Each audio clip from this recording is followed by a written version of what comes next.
Dans cet épisode, je vous propose de découvrir un outil, l'analyse de pensée automatique, qui va vous empêcher d'entrer dans les émotions lorsque vous vous trouvez dans une situation difficile.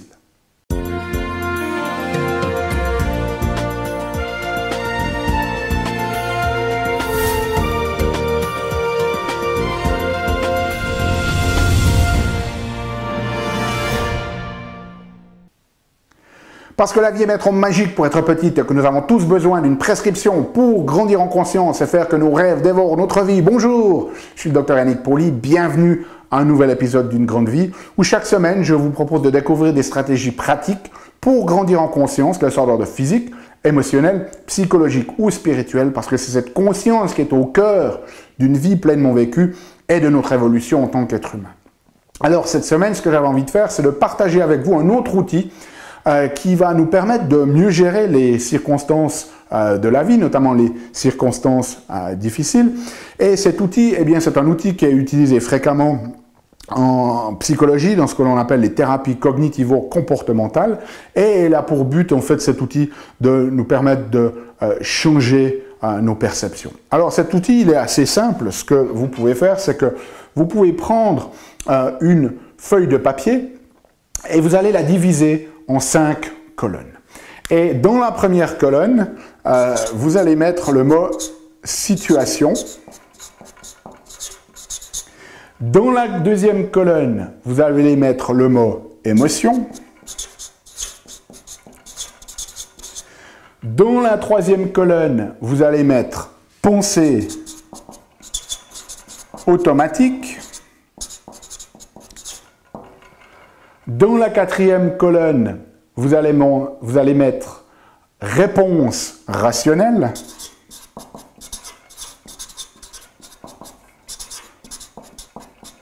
Et finalement, dans la dernière catégorie ici, eh bien, vous allez mettre « action positive ». Et donc, ce que l'on va faire, c'est peut-être la meilleure des choses à faire, c'est de prendre un exemple et de passer à travers cette analyse de pensée automatique.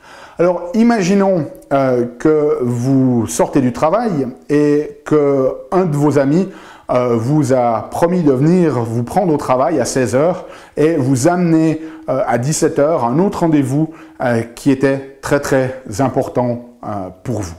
Et là, à 16 h, vous attendez votre ami et votre ami n'est toujours pas là.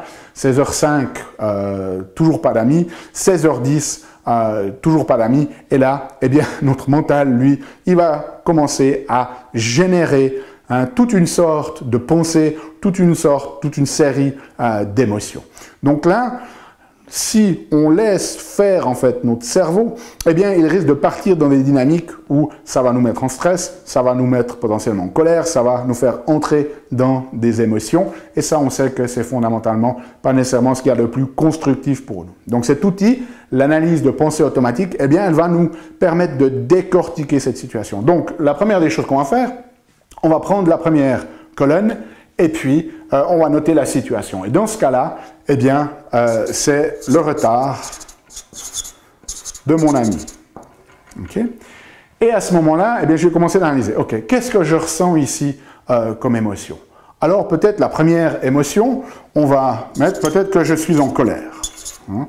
Et on va aussi déterminer l'intensité de cette émotion. Si 10 c'est très fort, 0 elle sera absente, je suis là vraiment en colère parce qu'il m'avait dit que je serais là à 16 h et on est 16h15 et il est toujours pas là et j'ai cet autre rendez-vous après qui est très important pour moi, donc je suis assez en colère, je suis à 8 sur 10.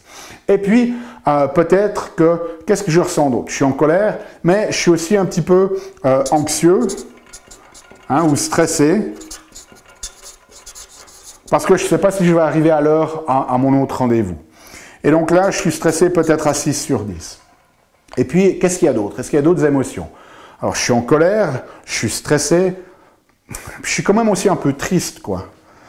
Je suis triste à 4 sur 10. Okay? Et donc là, on va pouvoir finalement essayer de comprendre et de décortiquer un petit peu plus. Là, on s'est déjà connecté à son corps pour ressentir ses émotions. Et le simple fait de les valider, si vous voulez, de reconnaître ses émotions, ça va déjà nous aider en soi. Et ensuite, on va analyser nos pensées automatiques. Alors, par exemple, qu'est-ce que je suis en train de penser? Pourquoi je suis en colère, finalement? Ah ben, je suis en colère parce que j'ai l'impression ici qu'il s'en fiche, quoi. Hein? Il m'a dit qu'il serait là à 16 heures, et finalement, j'ai l'impression qu'il n'a pas de respect pour moi, hein? Qu'il s'en fiche, que finalement, je suis juste quelque chose de secondaire. Donc, c'est ça qui me met vraiment en colère. Okay? Et puis ensuite, on a dit que j'étais aussi un peu anxieux. Alors, pourquoi je suis anxieux ou stressé? Eh bien, parce que je risque d'être en retard, hein, pour cet autre rendez-vous qui est très, très important pour moi. Et puis, on a dit aussi que peut-être j'étais un peu triste. Pourquoi je suis triste? Parce que finalement, j'ai l'impression que cette relation, elle se dégrade avec cet ami. Parce que déjà, la dernière fois, la semaine passée, il m'avait dit qu'il m'appellerait et il ne me l'a pas fait. Et là, maintenant, il m'a dit qu'il viendrait me prendre à 16 heures et puis, il n'est pas là. Donc, j'ai l'impression un petit peu que notre relation, elle se dégrade, quoi. Et puis que finalement, je ne suis pas très, très important pour lui. Et donc, ça me rend triste parce que finalement, la qualité de notre relation, elle est en train de s'émailler. Okay?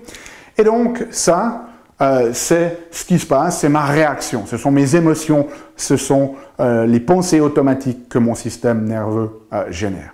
Maintenant, on va passer à la quatrième catégorie. Et puis, dans cette quatrième catégorie, on va en fait analyser la situation et puis essayer de découvrir qu'est-ce qui est le plus rationnel.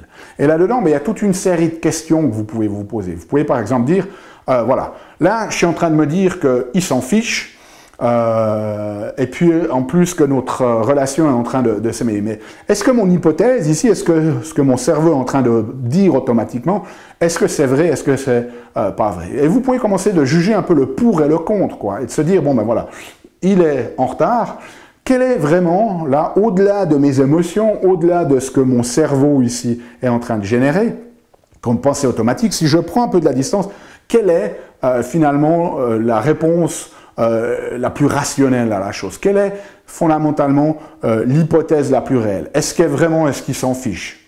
Non, il est 16 heures, on est en pleine ville, peut-être qu'il est simplement pris dans le trafic. Okay? C'est ça. L'hypothèse, si vous voulez, la plus réaliste. Okay? Et donc, vous allez challenger, hein, c'est comme si une partie de vous, là, votre cerveau, votre petit cerveau, le mental inférieur qui part en vrille comme ça, et la partie de vous qui a le plus de conscience, la plus élevée, va prendre de la distance et se poser des questions, se dire, voilà, est-ce que ce que mon petit cerveau ici, mon petit mental est en train de générer, est-ce que c'est vrai ou pas? Quelle est vraiment l'hypothèse la plus plausible pour cette situation? Vous pouvez aussi vous poser des questions, de vous dire, voilà, finalement, si je prends toute la relation que j'ai eue avec cet ami-là, est-ce que le fait que je me mets dans cet état-là est justifié? Eh bien, peut-être que cet ami, il y a 10 ans, quand j'ai eu cette grave situation de santé, ou ce grave problème financier, eh bien, il y a tous mes autres amis, tout mon cercle social a disparu, et lui est le seul qui est resté. Donc, fondamentalement, la notion de se dire, waouh, il s'en fiche, il ne me prend pas au sérieux, notre relation est en train de s'émailler, par rapport à nos antécédents ensemble, je crois que c'est vraiment pas quelque chose de réaliste. Hein, donc c'était le seul ami qui était resté à l'époque. Okay? Donc l'autre notion, c'est d'essayer de voir les choses avec une vision beaucoup plus profonde. Et puis troisième question, type de question que vous pouvez vous dire, voilà, quelle importance cela va avoir dans une année ou dans 10 ans? Est-ce que le fait qu'il soit en retard ici maintenant, qu'il ne m'ait pas encore pris, est-ce que ça va vraiment encore m'affecter? Probablement, dans une semaine, ici, je l'aurais oublié. Okay? Je l'aurais oublié. Cette notion, pas mon ami, hein, mais la situation qui s'est passée. Okay? Donc là, cette quatrième colonne, c'est pour décortiquer. Et puis la cinquième colonne, c'est les actions positives ou constructives que vous pouvez faire. Donc qu'est-ce que vous pourriez faire ici? Eh bien, au lieu de vous laisser emballer dans cette dynamique, hein, de notre petit mental, ici, ça se dit, tout bonnement, je pourrais essayer d'appeler mon ami. Okay. Alors, mettons que vous l'appelez et qu'il ne répond pas, eh bien, qu'est-ce que je pourrais faire? Je peux demander un taxi. Okay. Et puis, qu'est-ce que je pourrais faire? Je suis là à attendre. Donc, au lieu de laisser mon mental continuer à partir en vrille, je pourrais simplement faire un peu de respiration pour me détendre. Et simplement, voilà, je vais simplement prendre un moment ici pour me détendre. Ou alors, j'ai un moment ici, et puis peut-être que je peux parler à quelqu'un, hein, je peux appeler quelqu'un d'autre, lui expliquer la situation, et puis très certainement, surtout si vous êtes pris ici dedans, eh bien il va pouvoir m'aider, me coacher, me donner 2-3 conseils sur ses réponses rationnelles et me donner une autre perspective. Okay? Donc voilà cet outil. Au début, c'est important de prendre cette feuille de papier et de le faire par écrit. Il y a quelque chose dans la graphologie des choses, au niveau graphomoteur, qui va vraiment nous aider à faire ce travail au niveau de notre système nerveux. Mais au fur et à mesure que vous utilisez cet outil, eh bien, votre cerveau va pouvoir le faire de plus en plus spontanément dans les circonstances quotidiennes. Okay? Si vous avez des questions, laissez-les-moi savoir dans le commentaire. Si vous avez besoin de la transcription de cet épisode, elle est disponible sur unegrandevie.com. Nous, on se retrouve la semaine prochaine pour un nouvel épisode. D'ici là, souvenez-vous, aimez la vie, émerveillez-vous et surtout, contribuez chaque jour un petit peu plus.